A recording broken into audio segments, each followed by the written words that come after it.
Rachel Amato played a clip from the Wednesday debate.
Welcome to Politics Done Right. I am your host, Egberto Willies. This is a progressive program that will take the mystery out of politics. This is the program that will encourage you to make sure government becomes we the people. Whether you are liberal, progressive, conservative, or otherwise, you get to air your point of view. We are an independent media outlet that, unlike mainstream media beholden to corporations, we only owe allegiance to you. Remember, you can also send me a tweet at EGBERTOWILLIES. That is at Egberto Willies. Let us engage. It is Politics Done Right. Well, folks, welcome to one more edition of Politics and Random. Egberto Willies, your host. Thank you so kindly for being a part of the show. We have a full show for you today. Hey, the Tupac killer has been found. Well, has been arrested, arraigned, all that, I think all that good stuff. Amazing, amazing. That's almost 30 years ago.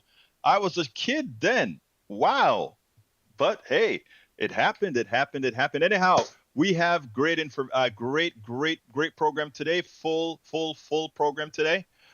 Anyway, we got to get busy and get started rather quickly. So anyhow, folks, it's important for you to know that the things are starting to fall in place. Somebody already caved in the Atlanta case, as I think somebody just put that up here as well, but I just saw that passed along on the television. It's going to be an interesting, very interesting winter. But, I have a message that I want to give folks. Anyhow, folks, welcome to Politics Done Right. Welcome aboard, welcome aboard, welcome aboard. E2247. Welcome to E2247. Welcome to Eric Hayes. Welcome to May Wood. Welcome to AC Rodriguez. Paul Flem is in the house. Bruce Pollard is here, and he says, Friday today. And I think he wants to go fry some food as well. Michael Rutnan is in the house. I love to have my AVQ around. Why are you repeating? Don't repeat. Don't repeat. Don't repeat. Okay. Well, you repeated. Anyhow, welcome aboard. Lee Grant is in the house. Paul Fleming is in the house, and of course, our one and only Yvette Avery Herod is in the house. Welcome to Politics Done Right. We got a great show for you today. Well, let me go ahead and start reading. Ratnan has quite a few things for us to go.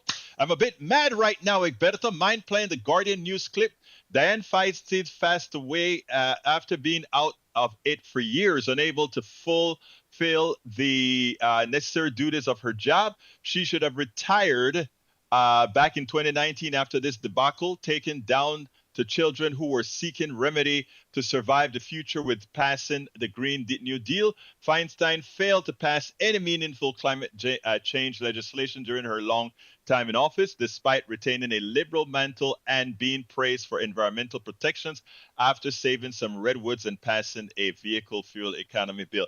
I don't think she was ever considered a liberal. I mean, it was her counterpart, the other woman, what's her name? I can't remember her name right now, that she was the actual liberal from California. Let's see. I can't do the Guardian news clip. Again, you know the reasons why. Michael Rodin also said, right now, I'm kind of annoyed that the mainstream media for posting SHIT like this, leading with an environmental protection record. And after you see that Guardian News video, you'll understand why I'm ticked off. AP News, Feinstein, the oldest sitting U.S. senator, was a passionate advocate for liberal priorities important to her state, including environmental protection, production rights, and gun control, but was also known as a pragmatic lawmaker who reached out to the Republicans and sought middle ground. Her death came after a bout of shingles sidelined her for more than 2 months earlier this year, an absence that drew frustration from her most liberal critics and launched an unsuccessful attempt by Democrats to temporarily replace her on the Senate Judiciary Committee. When she returned to the Senate in May, she was frail and using a wheelchair, voting only occasionally. Look, I get it. I get it. She was no liberal. She was no real environmentalist. I get it, but she's passed away. Let's give this day. Let's let also remember that you don't go to the mainstream media for when it comes to neoliberals in the mainstream media. They are the ones that get all the accolades. You know, if it were AOC, they would have said something to the effect, a radical, and was not able to accompany. You know how the mainstream media is. That's why you're here at Politics Done Right, Michael Rudnan. That's why we have independent media. I did an interview this morning, actually at noon. I did an interview with a station in New Mexico, and they are talking about now that the governor in New Mexico got a second term, how she's starting to act a bit differently, both with the natives, with the indigenous folks, etc. Again, that is what neoliberals do. Again, they take on the liberal mantra when they need to, but they are ultimately neoliberals. That is the things we have to fight against, Rudnan. And so don't get mad, get even. Don't get mad, vote. Don't get mad. We are going to get it done. That's why we're here, my brother. And that's why this is your place. All right, third item from Rudnan. Now we are going to see the next few days as we all watch establishment Democrats fold on promises.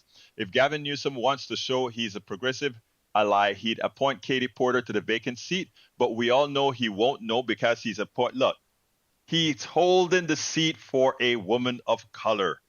That is, look, I first of all, I pretty much think that's just putting that out there.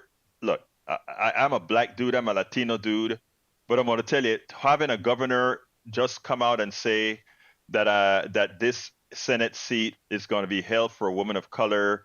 I understand that the Senate needs diversity. There's no doubt about it, right? But California is one state where Miss Lee can win if she makes her progressive case, just as Katie Porter could win if she makes her progressive case. I am a Katie Porter fan. What I love about Katie Porter is young. Katie Porter knows the message, and Katie Porter knows the numbers, right? Progressives need radical progressives out there that know all these things. I love Barbara Lee. I love Barbara Lee. I just think the time is now for the younger generation. I think the time is now for somebody like Katie Porter. So, but what I think he's going to do, what I think the governor is going to do, is appoint a woman of color who isn't going to run in the 2024 election, thus giving it open season for whoever needs to win based on what the people of California want. Okay, so that's where I am there, sir. Let's see what else. Big news out of Georgia today with Fulton County DA announcing plea deals being offered to Trump lawyers Sidney Powell and Ken Chesebro, and the judge announcing the possibility that 6 more Trump co-conspirators may be tried on 10/23. Michael Popak of Legal AF explains why this just got bad real fast for Trump under either scenario. That I know one of the scenarios is that it means a shortened time. All right. Lee Grant says, "Hey y'all from Magnolia, Texas. How you doing, brother Grant?" Hey Grant, I actually indirectly mentioned you on my interview about It's Worth It on my book interview with a station in New Mexico today. Actually, very good stuff about you, but I'll tell you about that some other time. Paul Fleming says, new federal district judge Jones denies Jeff Clark's attempt to remove the state court case to federal court. Yep, that's good. Bridge MCP says, Michael could only read half and it scrolled away. Not sure why you are upset. Please post link again. Let's continue. Paul Fleming says, E2247 says, hello, relatives. Hello. Paul Fleming says, we have a plea break by Scott Hall in the Fulton County case against Trump. Yes, we do. Okay, what else we got here? All right. Eric Hayes says U.S. mortgage rates climb to 7.31, hitting their highest rate in nearly 23 years. In new and improved Bidenomics, U.S. mortgage rates urged to their highest level in nearly 23 years this week as inflation pressures persist. The 30-year fixed-year rate mortgage at 7.31 in the week ending 28, up from 7.19 the week before, according to the data from Freddie Mac released Thursday. A year ago, the 30-year fixed rate was 6.7.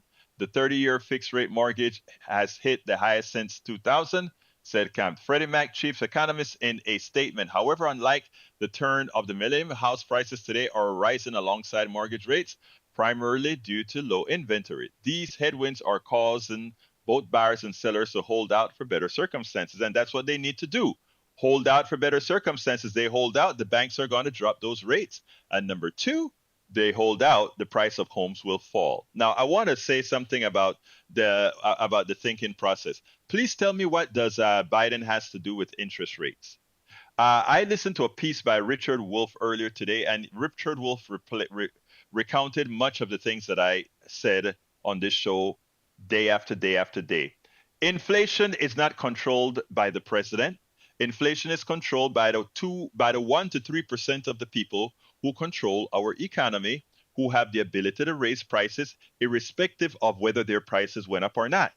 And that's what they did. They increased prices even though their prices didn't go up. And how do we know that? We can look at what they paid for raw material, and we can look at what their profit margins were. And their profit margins zoomed all the way up. A lot of the materials that they bought, irrespective of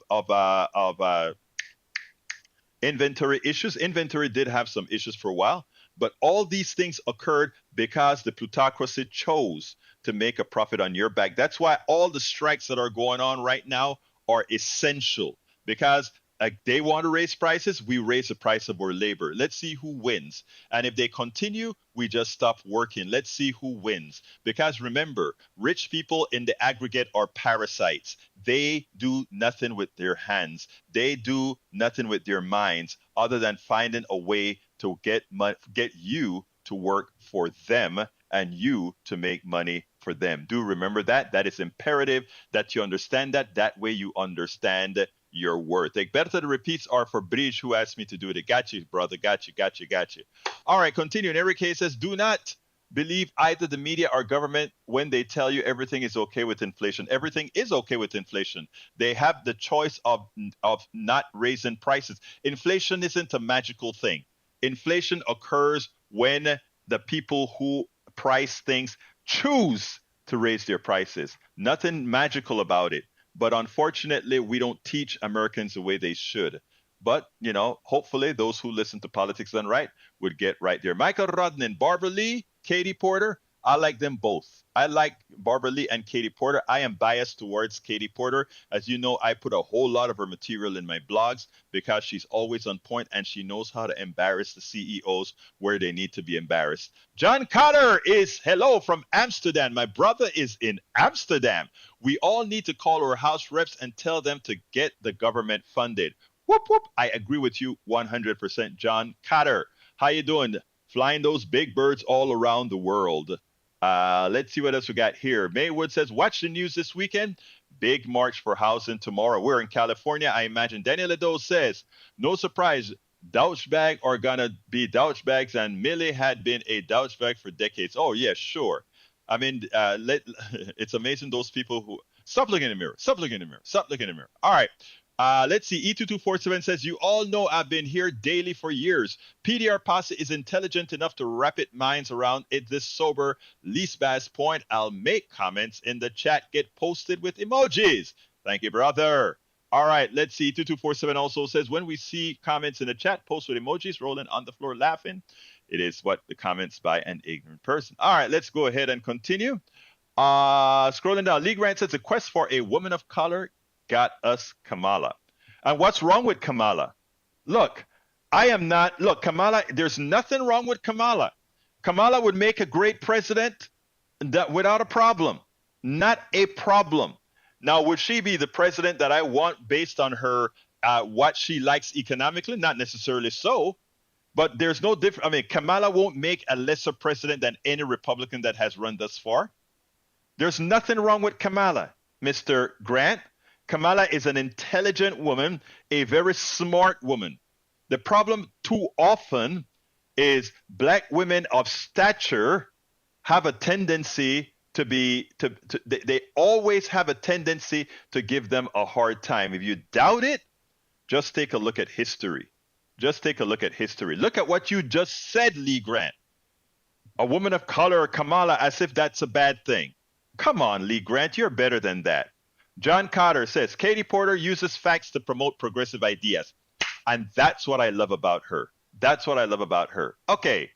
Let's see what else we got here. Michael Roden says, Gavin Newsom promised the seat to Barbara Lee, the only member of Congress who voted against the invasion of Afghanistan. You won't need to wait long. That promise will be broken. I don't remember him promising that to Barbara Lee. Maybe give me the corroboration for that. I hear you, but I don't remember, and I kind of follow this stuff. I don't remember where he promised it to Barbara Lee. I don't put it this way. If he had promised that to Barbara Lee, it is something that I don't think he should have done. But again, I don't know. You tell me. All right. Okay. I still have more to go here. You guys have written so much already, but I got a lot of videos to show. Let's see. I'm looking down. Okay, guys, I'm going to start playing our videos. Egberto Goss post a GoFundMe for the government. Ha ha ha ha ha. Funny. Paul says, one of Rudy Giuliani's lawyers, L. David, files a motion to withdraw as counsel. Wolf is one of Giuliani's local. Of course, he can't pay him, right? You know, everything is money. Norman Reynolds is in the house. How is my brother doing? Welcome aboard, Norman. GOP politicians are hoping for a handout from the WinRed. Trump won't get it. All right, let's see what else we got here. Egberto, I've turned around on Kamala Harris, previously not a supporter. She's not a progressive as I would hope on economic and environmental, but I'll take that what I can get. I appreciate that because I think people have to give folks a better look, benefit of the doubt. All right, Paul Fleming says she's back. That's all these who'll see besides she's a woman. She's black is what you meant. You said back. I got you, Paul Fleming. I got you. She's just as smart as the last 4 Republican presidents. No, I'm sorry. Sorry, Paul. I disagree. She's smarter. Thank you. Paul Fleming says the only problem he sees is that she's a black person, a woman that is smarter than the last four presidents. A woman is probably smarter than the last three Democratic presidents too. I mean, you take a look at how Nancy Pelosi performed in the House. Show me a male Speaker of the House that was as good as Nancy Pelosi. I can't name one, but again, there's a reason why this occurs. When you are a minority, especially when you're a woman, you have to come out 10, 20 times better just to be recognized as equal. Anyway, if you want to see some hypocrisy, I've got some hypocrisy to show you. Kassar, Senate, a congressman, new congressman, young, I think he's a Gen Xer, not a Gen Xer, I think he's a millennial from Austin. He posited a question to the panel yesterday, the hearing. He said, raise your hand if either Hunter Biden or Donald Trump is found guilty, that you want them to suffer the consequences of said guilt equally, right? I want you to see this response because it just shows you exactly where the Republican politicians are. And it shows you they definitely do not believe in equity. Check this out.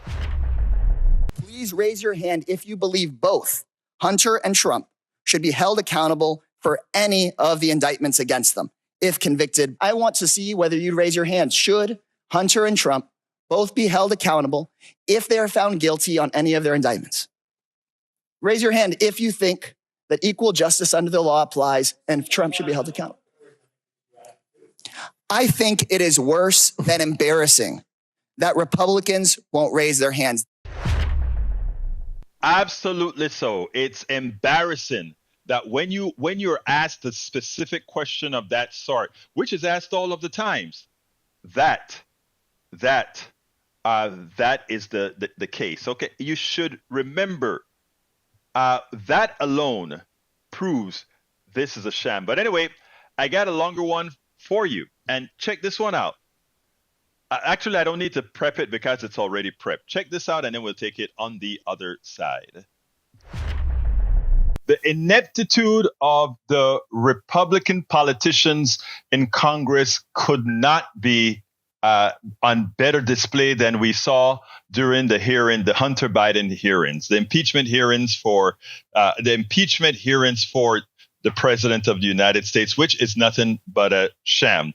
But anyhow, these guys actually tried to doctor documents to make it seem that there was something shady going on between the president's son and one of the president's relatives, and somehow that had some sort of an impact on the president.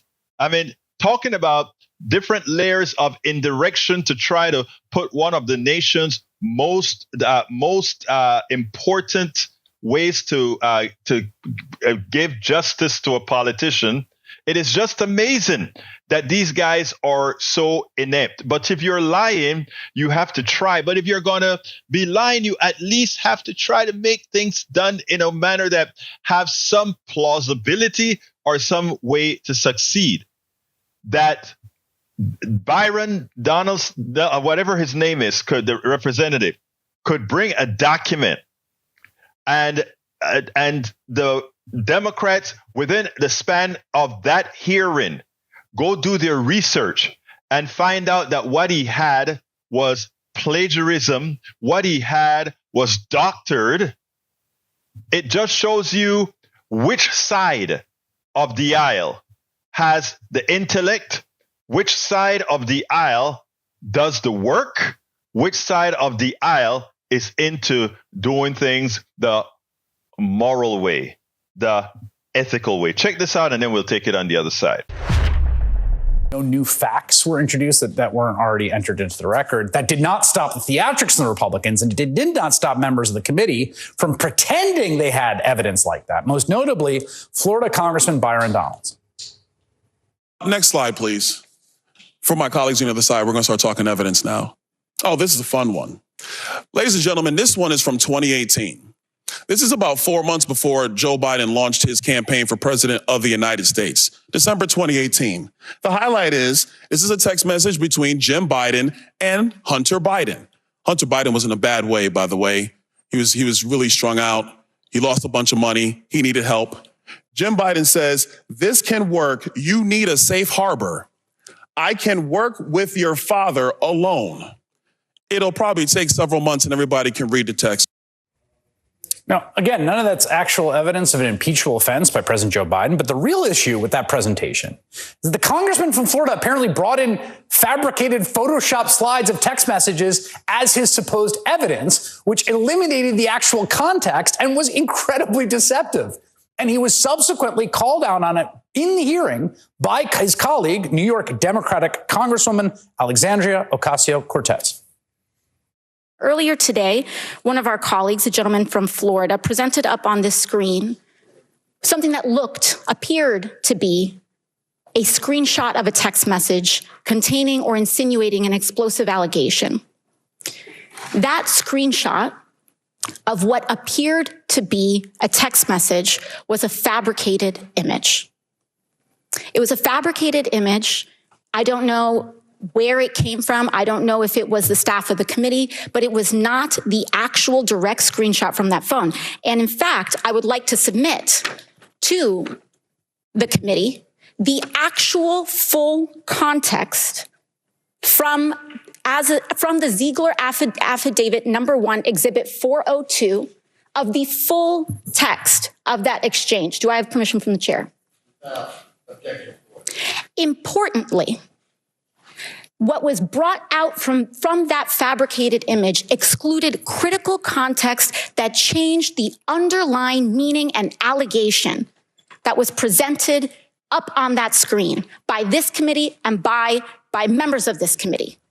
This was a really striking moment. There was a much larger part of the text that sort of altered what that conversation about getting a job was really about. How did you catch that? And what does it say that that's the evidence they're using in their first impeachment inquiry?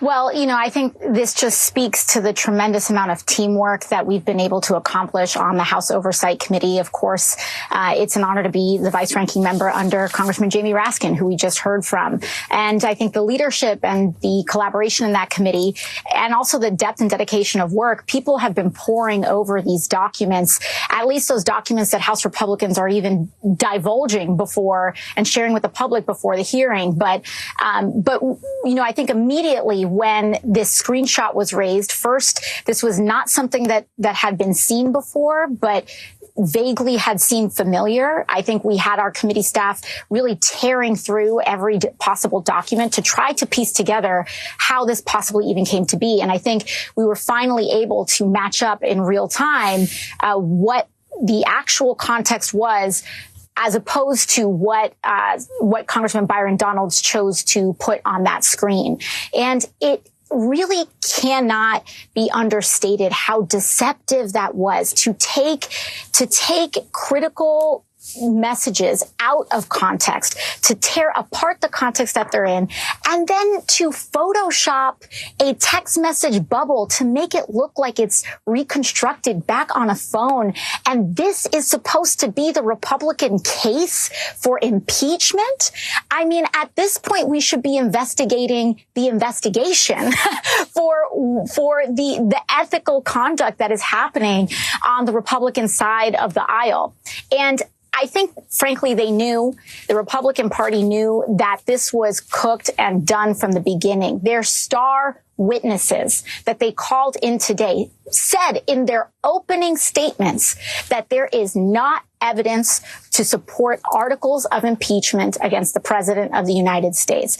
And so this was done from the start. I am quite not really sure why they decided to embarrass themselves in this manner today. But it was evident. You could feel it. It was palpable in the hearing room. You saw Byron Donalds there in that split screen. He himself was embarrassed, slouching in his chair. I don't know what was quite going through their minds.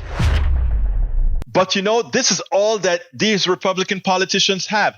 They have no other answer when you have policies that are based on lies, when you have things that you're trying to accomplish for supposedly for your people that are really for the corporatocracy, the only way you can have people support you is to lie to them. And that is what they are great at, showboating and lying. And when you confront them head on, fact-based, but not only fact-based, but bring the communities in so that they can see the evil within, so that they can see how these people operate out in an unethical manner. Then you can make headway. But the first thing that has to come is you have to be willing to engage them. You have to be willing to meet them where they are and knock them out where they are. And I'm talking figuratively, of course, because I tell you, their lies have a tendency to metastasize. That is why some polls show this race sort of close, because the lying, the constancy of the lies, the constancy of the misinformation, the unanswered misinformation that's out there, the Democrats using the wrong type of informational sources to get to their people, using elitist analysts, elitist consultants, instead of using grassroots people, independent media to get their message out. The Democrats simply not doing things as they should. Now you look at our grassroots folk, Alexandria Ocasio-Cortez. It wasn't hard for her to go ahead and find that these guys were full of it.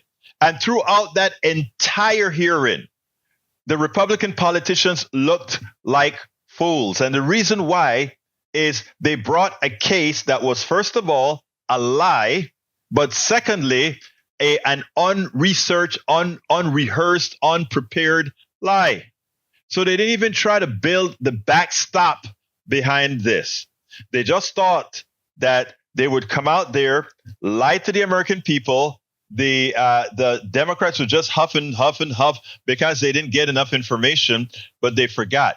Everything is electronic these days. Everything is something that folks can get access to. And you pay the right people appropriately, and they will find the fraud. And that's exactly what Alexandria Ocasio and her team did. They found the fraud. And you know what? Let me make a prediction.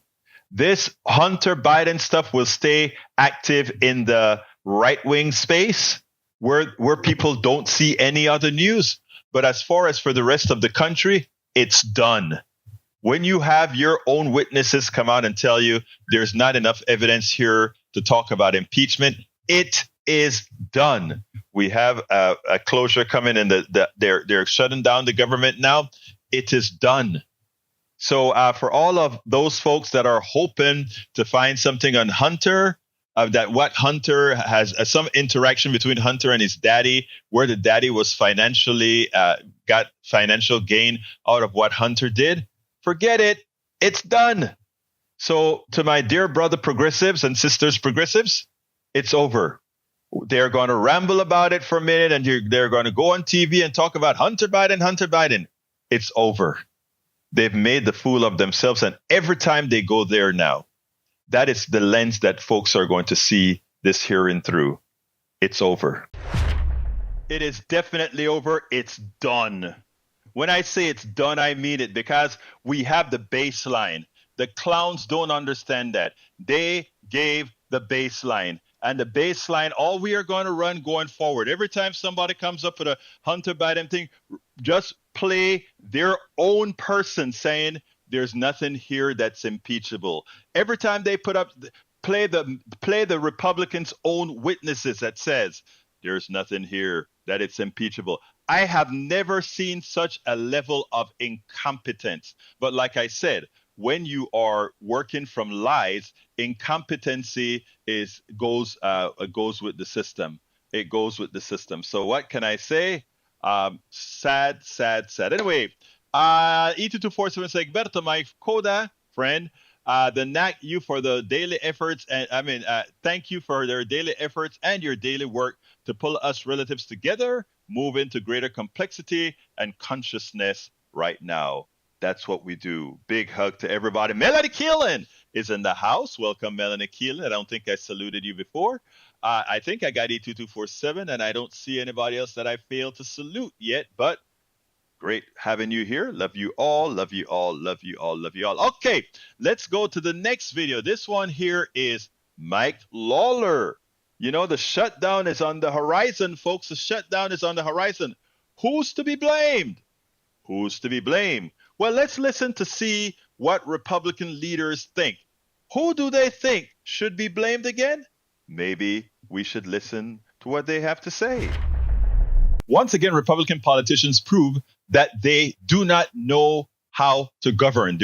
Their lack of the ability to govern is something that hurts us all. It hurts the country. They don't care that many people are going to be left without paychecks. They don't care that in a system where most of the people are living paycheck to paycheck because of their policies in the first place, decade after decade, they are now going to put them further at peril because they want to hang up in their corner and say it's either the way that 12 of us want it or so, or the highway. Doesn't matter what 400 representatives and over 90 senators want. It doesn't matter. We 12 are going to be obstinate. We're not going to give in. We're going to shut the government down if we don't get all these things that we want. That is implausible. They don't know how to govern well. Watch how some of their own politicians of that persuasion, of the Republican persuasion, think about them. Check this out. Then we'll take it on the other side. Political, moral, substantive bankruptcy of the Republican Party was on full display today, live in front of the cameras on the Capitol. A shutdown is bad. It would disrupt all sorts of government services, and millions of federal employees, both civilian and military, would not get paid. And everyone, basically unanimously understands that if a shutdown happens, which looks pretty likely, it will be entirely the fault of House Republicans. You don't have to take my word for it. Listen to none other than Senate Republican leader Mitch McConnell, who says his House is doing their job. So the Senate and the House are quite different, as you know. And I think in the Senate, we're going to continue to try to reach an agreement, pass it on a bipartisan basis, and hopefully keep the government open. Even House Republicans themselves know who is to blame. Speaker Kevin McCarthy explained that there are members of his caucus who just want to burn the whole thing down. Look, I don't think anybody wins by government being shut down. I just don't. And I don't understand. If a few people here want to hold it out, why do the border agents have to? Why do the Coast Guard have to? Why do they have to not be paid because somebody wants to throw something here? The somebody there, just to be clear, Kevin McCarthy is talking about his own House Republican members. Another House Republican, Mike Lawler of New York, was even more explicit, calling it a clown show.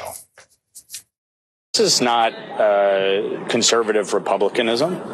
This is stupidity. The idea that we're going to shut the government down when we don't control the Senate, we don't control the White House. These people can't define a win.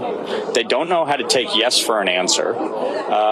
It's a clown show. You keep running lunatics, you're going to be in this position. You keep electing lunatics, this is what you get. Not my words. Those are the words of Lawler, another Republican politician who is sensible. He says, look, understand this. We don't own the House. We don't own the Senate. We don't own the presidency. We have a slim majority in the House. How can you expect to want to dictate what's going to happen? You want to dictate it? Get more of you elected. But the fact of the matter is they don't understand governing. They don't understand what it takes to govern. Is that what America is going to take care and elect again back in 2024? I doubt it. But we still have to get to 2024. I have a feeling Democrats are going to play a much bigger role in the House going forward. We spend a lot of time deconstructing the news, trying to parse it into a form that everybody can understand. We try to find those little nitpicks where it flies above the fray, etc.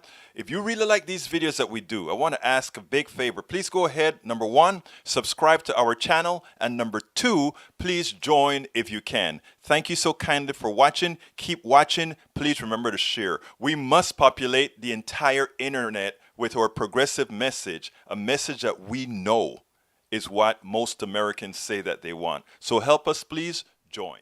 Oops, I lost my mouse for a minute. Anyway, folks, Lee Grant says we go through government shutdown, brinksmanship all the time. Yeah, the Republicans like to shut down the government, and they never get the result they shut the government down for. Check the records. It's always a failure. Even Mitch McConnell is telling you that. Don't do it. It's always a failure. But you know what they say? Some people are insane. Insanity is doing the same thing over and over again and expecting a different result. And it seems like quite a few are insane. Melanie Keelan, how you doing, young lady? And May Wood is also in the house along with Shirkola hairstylist, who says the lizard people use up all our health care funds when they regrow their limbs. Anyway, get out, lizard people. Anyway, so yes, folks. John Cotter says, unless you are one of those furloughed workers or someone that doesn't receive needed service. I mean, that is how, again, the lack of empathy that a lot of people have, including these Congress people. What we should do is hold their pay. Hold everything that they can do. Make sure that they can't use the government services either. Let's see how often they want to shut down the government there. A history of government shutdown. The 14 times funding has lapsed since 1980. Funding has lapsed since 1980. That's a good one. Let's see what that looks like, Bridge, if it's something I can put on the screen.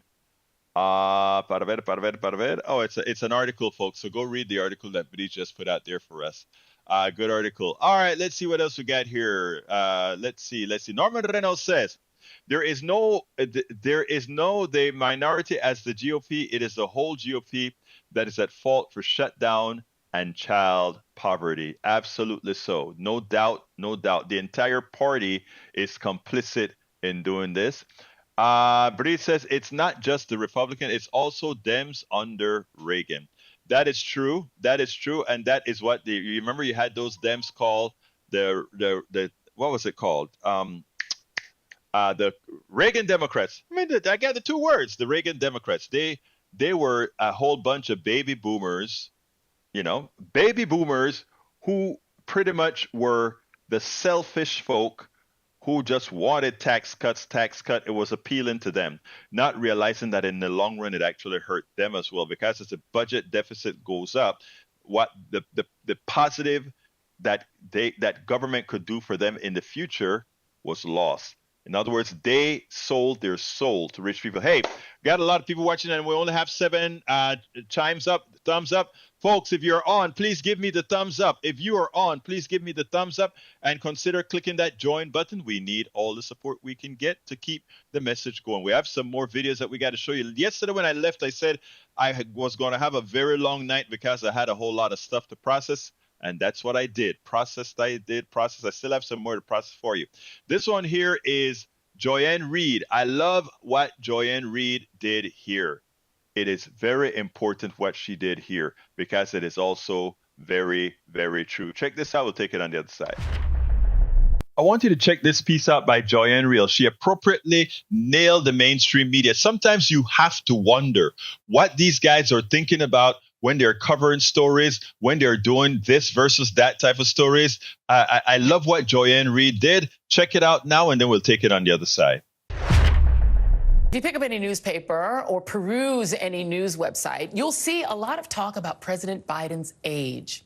Yesterday, Axios posted this nifty headline about Biden wearing sneakers and exercising because he's old.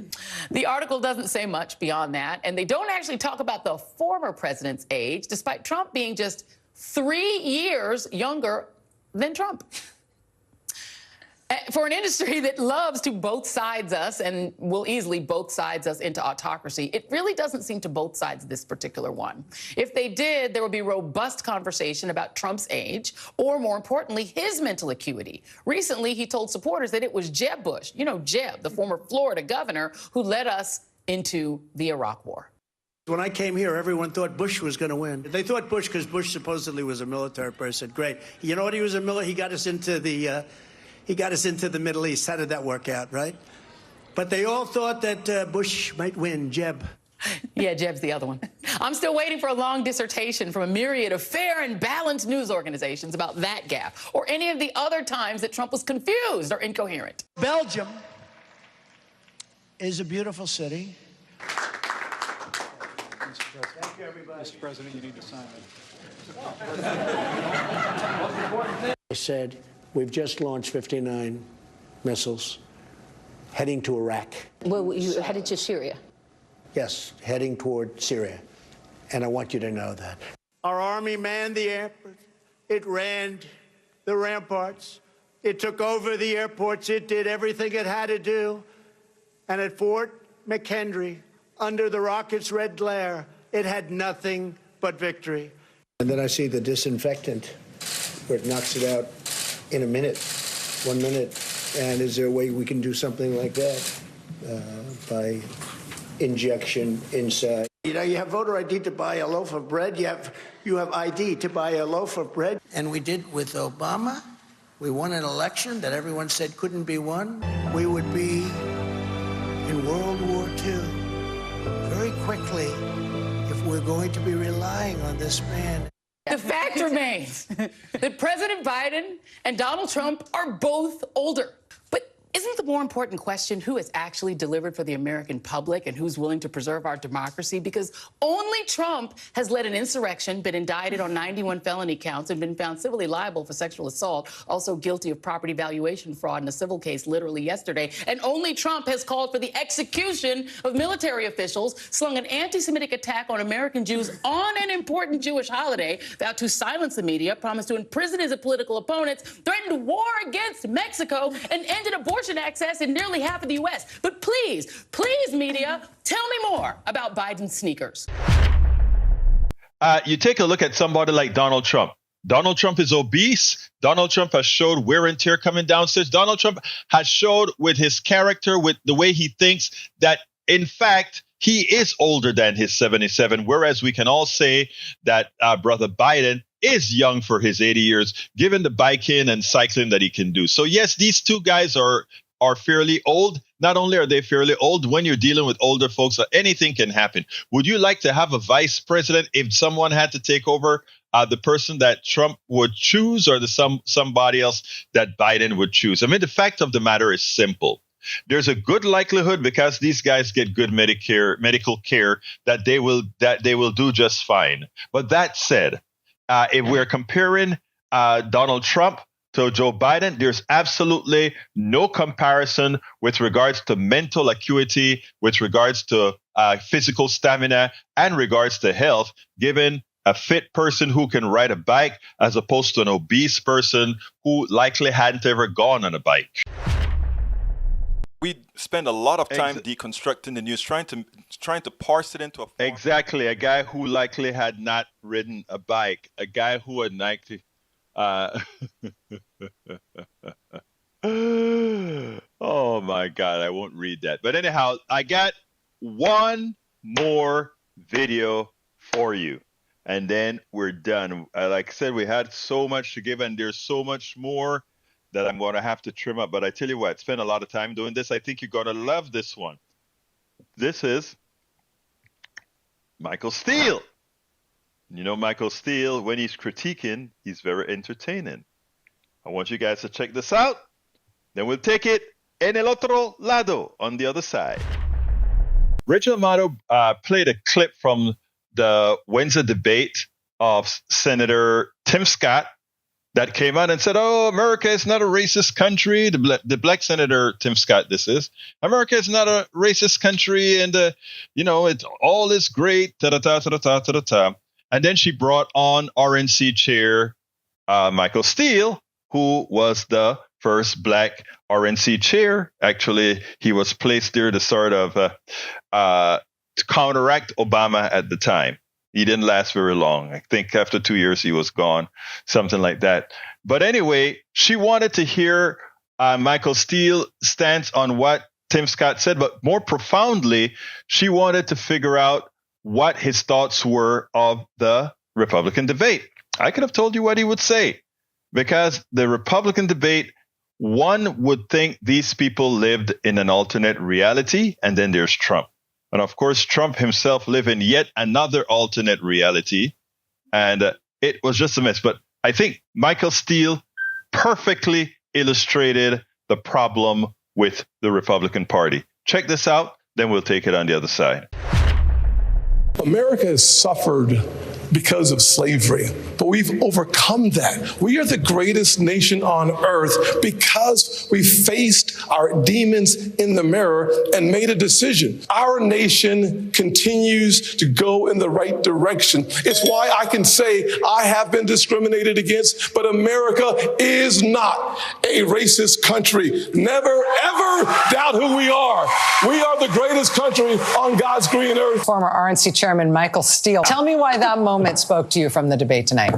It didn't. It was a load of crock. Black man sitting up there talking about there's no racism, there's no discrimination. So discrimination, no racism.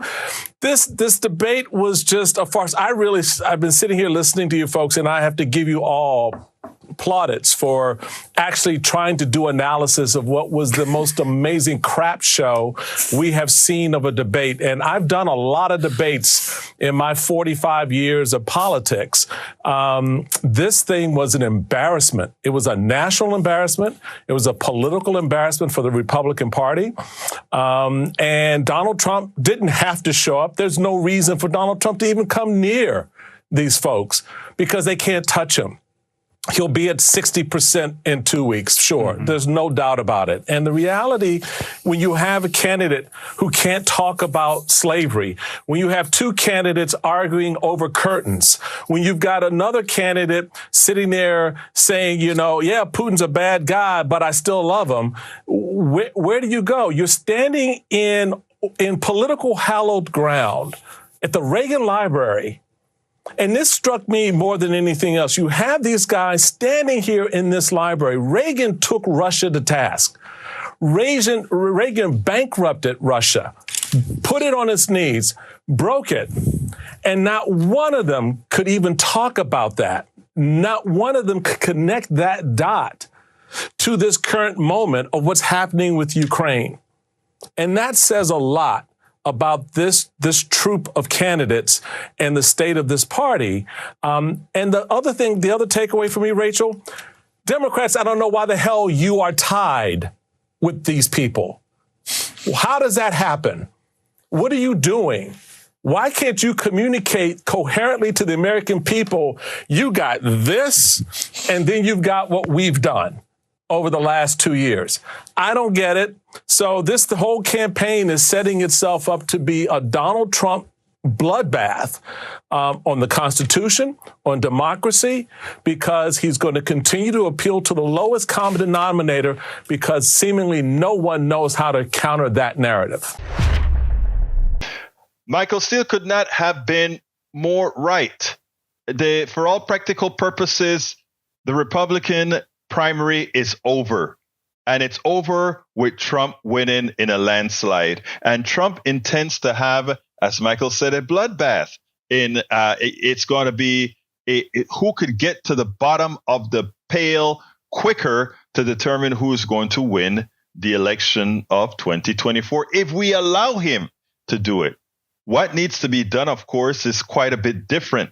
What we need to do is fight with all cylinders flowing. For a change, the Democrats need to leave what they are normally used to use, which is ivory tower consultants, and they now need to go into the communities effective now. They need to go to the social media influencers effective now. They need to go to the independent progressive bloggers and news stations effective now. If they have any inklings of what Republicans have done over the last several years to actually effect their brand and allow the cauterization of their beliefs into the minds of people, that's what they've done. They've infiltrated every aspect of your life. The progressive consultants out there in their ivory towers in Washington think they can throw a few commercials on air, a few ads on air, a few radio programs, a few ads in a newspaper or whatever, and think they're going to make a difference. That's not how it's done. Michael Steele, you nailed it on the Republican debate. One hopes that Democrats would look at things in such a manner differently than they did before, because you know what? They're going to need to. Absolutely, they're going to need to. Anyway, folks, but we are almost at the end of the program. Please remember, this program would love to have your support. Please go to politicsdoneright.com/support, politicsdoneright.com/support to support this program. That gives you all the different options that you have to support the program. You can also support us by subscribing to our newsletter. Would you give Politics Done Right a coffee a month? There we go. politicsdoneright.com/newsletter. Our newsletter goes out every morning at every weekday morning at 5:00. On Sundays, we give you we give you a, what do you call that? A synopsis of what occurred during the rest of the week. And intermittently, we send you other items on our newsletter. But do remember, anybody who subscribed to our newsletter by going to politicsdoneright.com/newsletter, you get access to all 5 of my books. Right now, there are 2 of them already uploaded to the Substack site where the newsletter is hosted, so that you can read those books free of charge. We are going to be uploading the other 3. And of course, every book that I write thereafter, all my newsletter subscribers will have access to absolutely every one of my books, including from the ones that are already done to the ones that I'm writing in the future. You will have access to all of my books as a subscriber to our newsletter. So you see, we're trying to give you something to help us promote the message, to help us do what we're doing here. So you get something and we get to do what we need to do to move the progressive message. I was about to give 7135, that number. I always remember that in there. So please, folks, support Politics Done Right. How is it best to support it? Go ahead and subscribe to our newsletter, politicsdoneright.com/newsletter, or go to politicsdoneright.com/support. I guarantee you that we work very hard for the support that many of you who are already great supporters, we just need about 5 times the amount of supporters we have right now, because this is not really sustainable as we're doing it. It's really affecting quite a bit. But again, we have the faith that we must be doing this to save the country. And there are a lot of other folks doing exactly what we are doing. So folks, don't forget, go to politicsdoneright.com/newsletter and support the program. My name is, first of all, you guys have a wonderful weekend. You may hear from me this weekend. By the way, remember to keep in touch with me on Instagram. And we put a lot of outtakes on Instagram. We put a lot of outtakes on TikTok. We put a lot of outtakes on 1 minute outtakes, so that it can kind of bring a whole lot of our different clips in a good form, an easily digestible form. Anyway, my name is Egberto Willies. This is Politics Done Right. And you guys know how I end this, baby. I am what? Out!